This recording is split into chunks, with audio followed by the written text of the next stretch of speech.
月明かりさえ眩しいねこんな日は。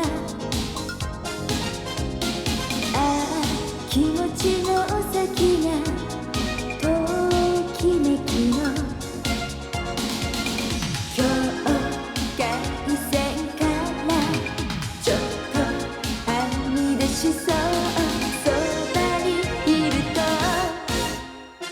だんだん気になる気のないふりしてるのか。だんだん涙が心に隠しきれずにだんだん切なくだんだん寂しく好きなの音聞けたらいいのにね。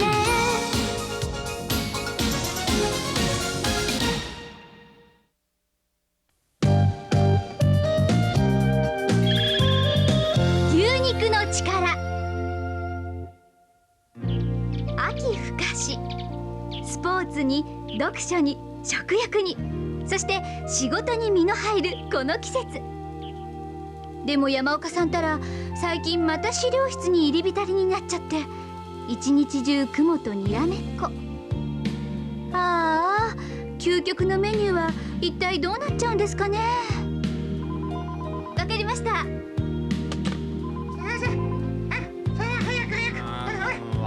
りました。何してる？山口さん誰？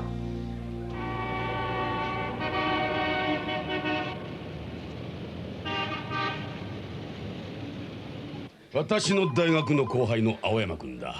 ナンバーワンスポーツ紙の記者をしてるんだよ。ああ、ナンバーワンスポーツは愛読してますよ。記事の内容も充実してるし快調じゃないですか。どうもありがとうございます。おかげさまで売り上げも伸びているんです。お客様ですか？前原運動部長が連れて見えたんだけどね。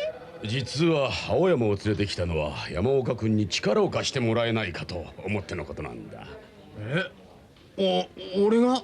ええ、実は私プロ野球を担当しているんですが、今各球団の秋季キャンプ場巡りをしているんです。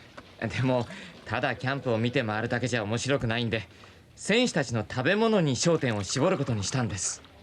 食べ物の視点からプロ野球を切ろうというのか。さすがだね。ええ、そこで誰か球団の食事を批評してくださる方が必要なんですけど、それで前原先輩にお伺いしたら。究極のメニューの山岡君がドンピシャリの適任だと思うんだよ。どうかね。面白いじゃないか。山岡君やってみたまえ。冗談じゃないですよ部長、この忙しいのに。あら山岡さん、今まで資料室でぼんやりしてらしたんじゃありません？なんだと？あれはいろいろと考え事だな。私も究極のメニューの担当者だってこと忘れないでくださいね。プロ野球のキャンプ巡りか、楽しそうだわ。おいおい、俺はまだ行くとは言ってないぞ。山岡君、究極のメニューには牛の料理なんかないかね。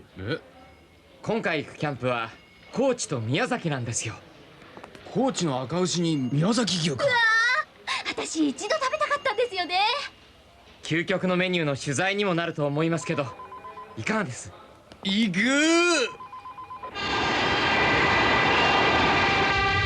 そうなんです。もしもし編集長。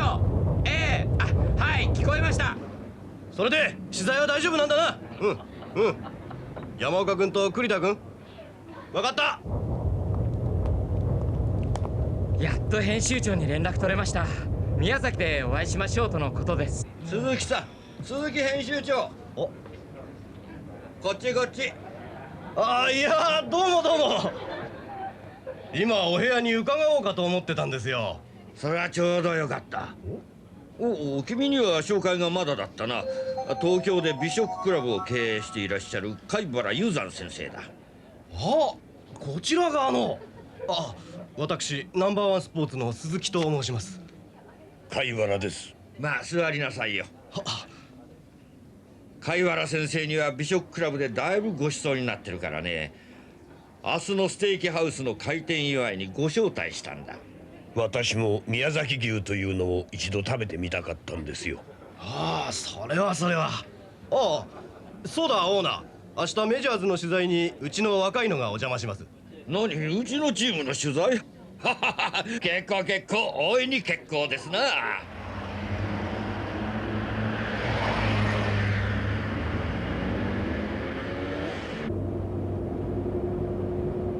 まずは高知球場のレイパーズからです。今年最下位だったんで、ずいぶん早くからキャンプに入って頑張ってるようです。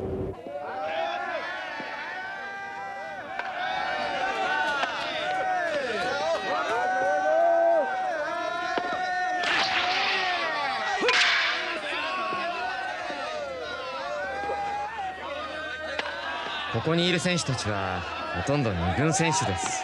へえ。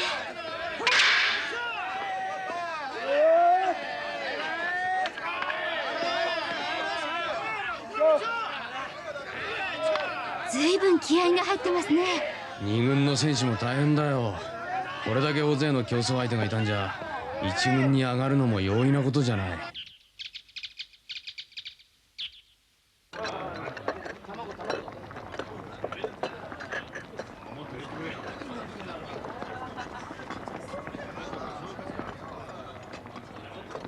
すごい食欲ね。スポーツをやってる人は大抵こうですよ。皆さん一番お好きなものは何ですか？牛肉ですね。そうだね、牛肉の焼肉かな。俺も。俺はステーキかな。こんな分厚いやつ。僕も焼肉かな。すき焼きも好きだけど。やっぱり肉は牛肉だな。皆さん牛肉が好きということなのね。お魚はどうなんですか？魚？あんまり好きじゃないな。僕も焼き魚はまあ食えるけど。おお、俺お寿司なら大好きだよ。こんなんでいいのかね。え？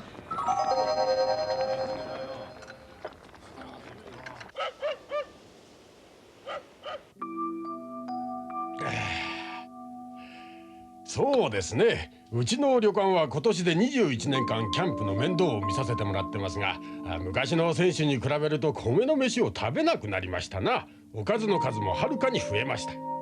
球団の方から食事の内容についての指示はありますか？特にありませんな。バランスよく食べさせてくれという程度のことは言われてますけど、あとは全部うちで任せてもらってます。しかし選手たちに聞いたところでは随分牛肉をたくさん食べているようですが。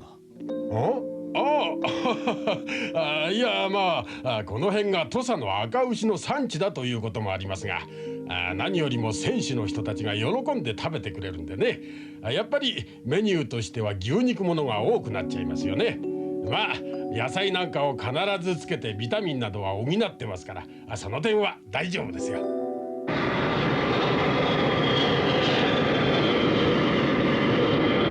そうですか。やっぱり納得のいくやり方ではないですよね。球団側は全く選手の食事ということには注意を払ってないみたいに見えたね。バランスよくという注文は出ていたみたいですけど。一般的にバランスなんて言ったって意味がないよ。運動選手は普通の人間とは違うんだから。例えば相撲取りだ。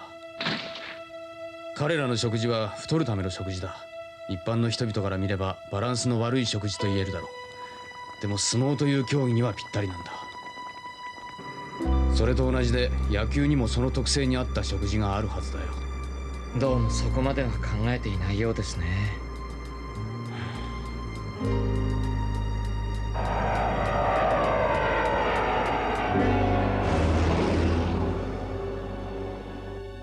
さすがに宮崎は暖かいわ。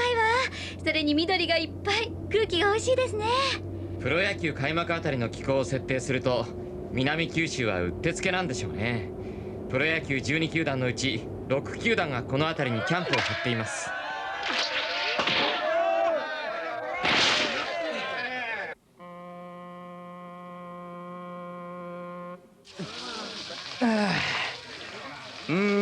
やっぱり好きなのは牛肉の焼肉ですね。ステーキもうまいけどさ、ニンニクの効いた焼肉はやっぱりうまいよな。トレーナーやコーチから食事についての特別な指示はありませんね。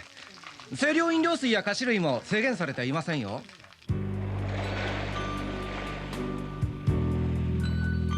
驚いたわ。食べ物についてはレパースとほとんど変わりないですね。選手たちは魚嫌いで牛肉が好き。コーラや菓子類も制限なし。食事は見た目バランスが取れているというんだろうが、あれは観光客の食事だね。戦う者の食事じゃないよ。球団の姿勢が問題ですね。彼らはプロ野球選手だ。体を作っていくための食事、健康を管理していくための食べ方なんかも当然していかなくちゃいけないはずだ。でもレパーズとメジャーズを見た限り、野球選手として何を食べるべきか、食べるべきでないかさえ自分のことなのに全く考えてないね。だいぶ手厳しい記事になりそうですね。ま、それもいいでしょう。さてと、お腹も空いたし、メジャーズのオーナーのステーキハウスにお邪魔しに行きましょう。せっかく宮崎まで来たんだから、ステーキでも食べてこなくちゃね。そうこなくっちゃ。ああ、そのステーキハウス、確か今日が開店の日なんです。うちの編集長もお祝いに行ってますよ。あれ、噂をすれば。よう青山、ご苦労さん。あ、どうしたんすか編集長。取材の方が気になってな。ひでえな。ちゃんとやってますよ。冗談だ。いかがですか山岡さん、栗田さん。各球団の食事の方は。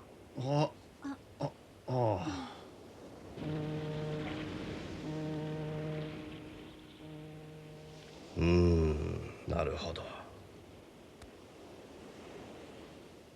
戦う者の食事ではないか。山岡さん、よろしければ今の話、ぜひメジャーズのオーナーに話してやっていただけませんか。メジャーズのオーナーにですか。ええ、本来は雑誌社側から言うようなことじゃないんですけど、メジャーズのオーナーには随分と協力をしてもらっているし、オーナーはチームを強くするために懸命なんですよ。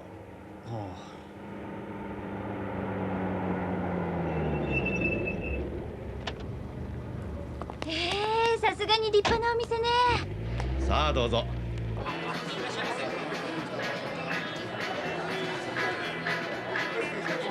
いや、そうなんですか。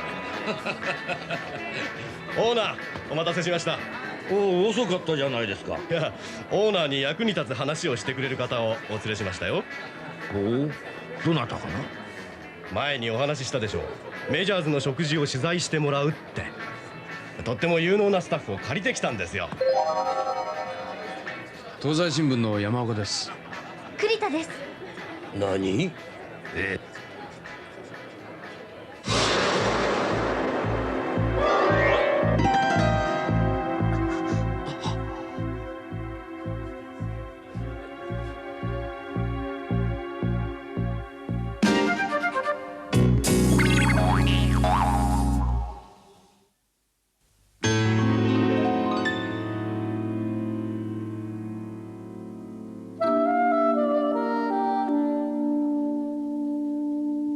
貝原先生のお知り合いですかな。いやいや、別になんということもありませんよ。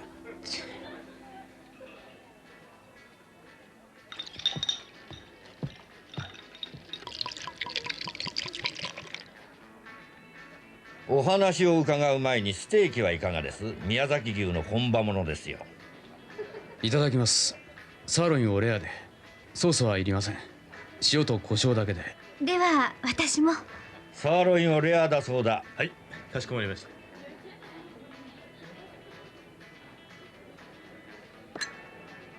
た。で、山岡さんと言われたな。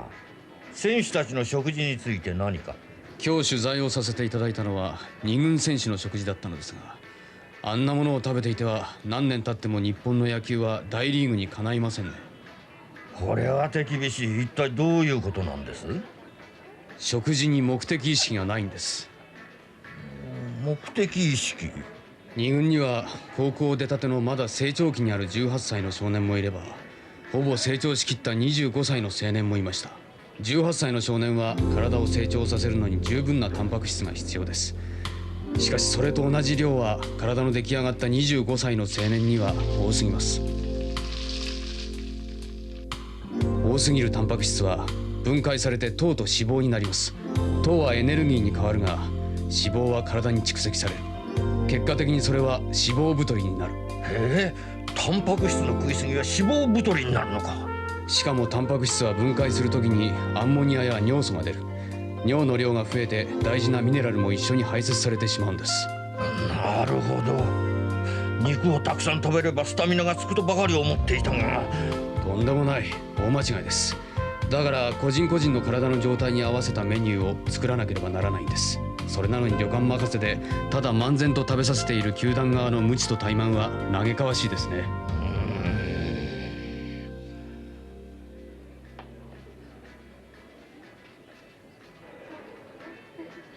いやー、全くその通りだ。耳が痛いよ。我々はあまりに食べ物に無関心だったようだな。栄養のあるものをたっぷり食わしときゃいいのかと思っていたよ。早急に検討しよう。ぜひそう願いたいものですね。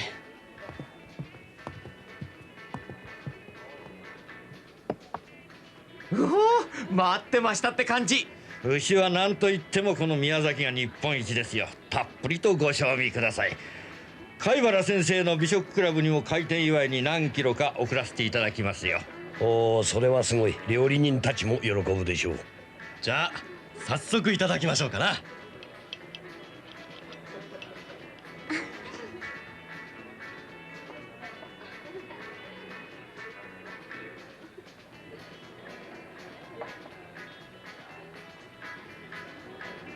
ら、山岡さん、これどうしました？まずい。食えたもんじゃない。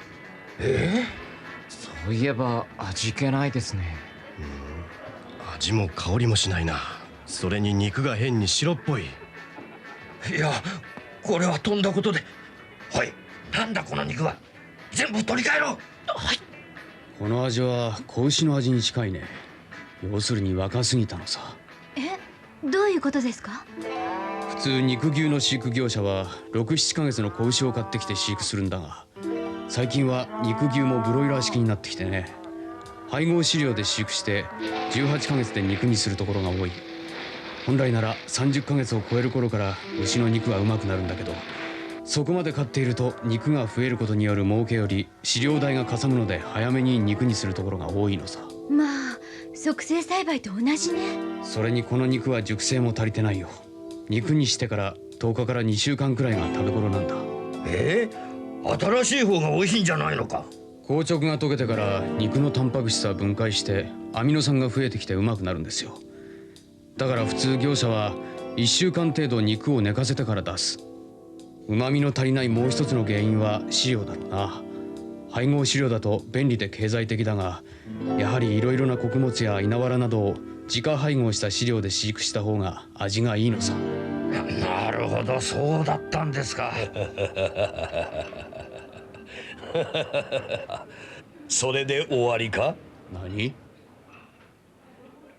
この肉がうまくない理由はそれだけかと聞いているんだ。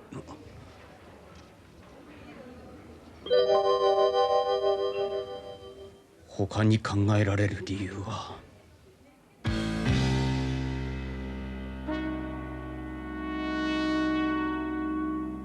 シロ、お前は肝心なことを見落としている。見落としているだと？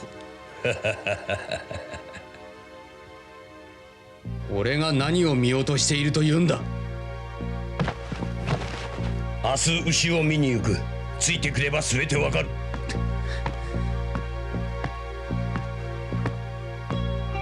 貝原先生、新しい肉が参りますから。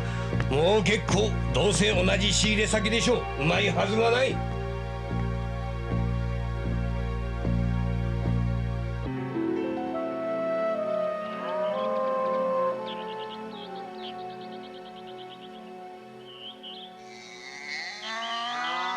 この子牛は飼育業者に売られるのを待っているところだ。シロ、自分が飼育するつもりになってこの中から1頭を選んでみろ。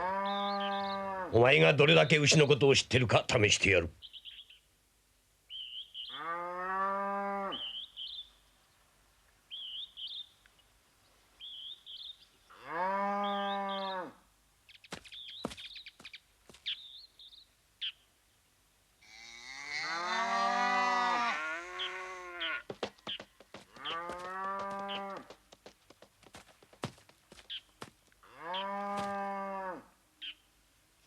みんな大きさも同じぐらいだし、どの子牛がいいのかなんて。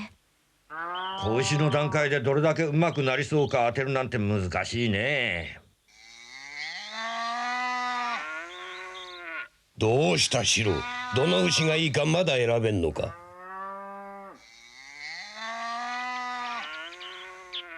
あれだ。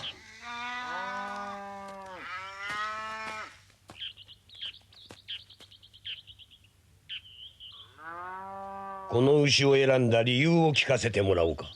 あの子牛の中で一番健康で元気が良かった。骨格がいいし、毛艶も目の輝きも鼻の濡れ具合も申し分ない。健康で元気な牛でなければ食ってもうまくないということさ。なるほど。まだ気がつかないのか。やはり完璧に見落としているんだな。何？この子牛を育てるとうまい肉牛になるというんだな。良い環境で良い飼料で36ヶ月以上丁寧に育てればな。シロ、やはりお前は何も分かっていないんだな。この子牛のどこが悪いというんだ。じゃあ自分もあの中から選んでみろ。私はあの中からは選ばない。絶対に。あの囲いの中の子牛は全部オスだ。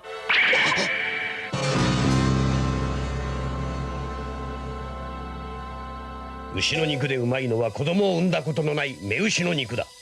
それも3年以上良い飼育で大事に育てられた牛だ。お牛の肉は味が落ちる。牛のオスメスの違いは肉の味に決定的に響くものなんだ。しかもこの子牛たちは去勢してある。昨日のステーキがまずかったのは去勢したお牛の、しかも育成していないものの肉だったからだ。よくこれで究極のメニュー作りなどと言えたもんだな。牛肉の味を決める大事な要素も知らないお前が他人の食い物を批判して歩くとは肩払いたいわ。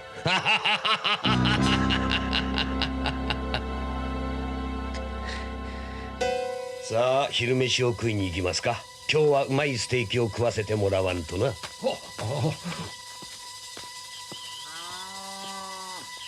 岡さん。くそ、うかつだった。オスとメスの牛の違いを忘れてしまうと。確かに俺には野球選手たちの食事をどうこう言う資格はない。山岡さん。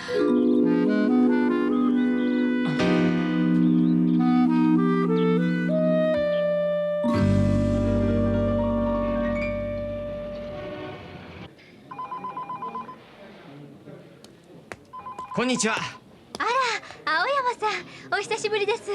この間の取材の記事が出てます。あら、本当。結構社内でも評判いいんで、機会があったらまたお願いしますよ。こちらこそ。ところで山岡さんはどうしてます？あの時だいぶショックだったようですけど。あ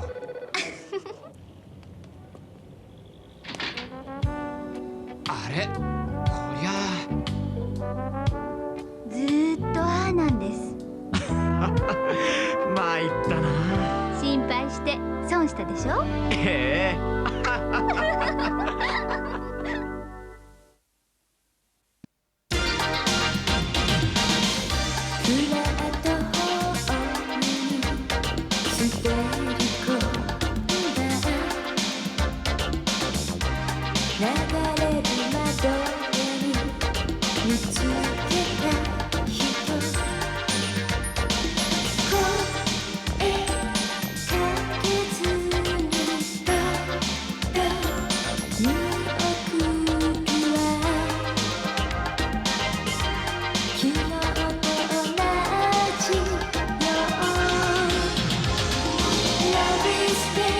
人並みに Love is pain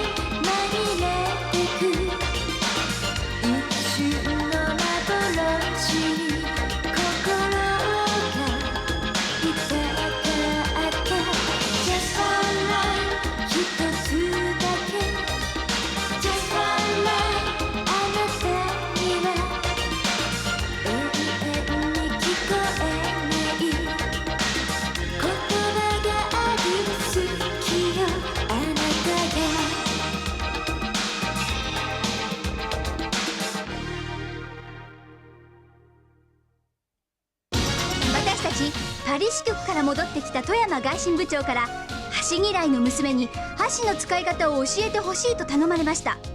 ところが悪いことにまた貝原雄山が現れて、お前が人に日本料理の作法を教えることなどできるわけないっていうものだから、山岡さんやってやろうじゃないか。必ず彼女に箸の良さを分かってもらうぞ。次回究極のアニメドラマ「おいしんぼ究極の作法」お楽しみに。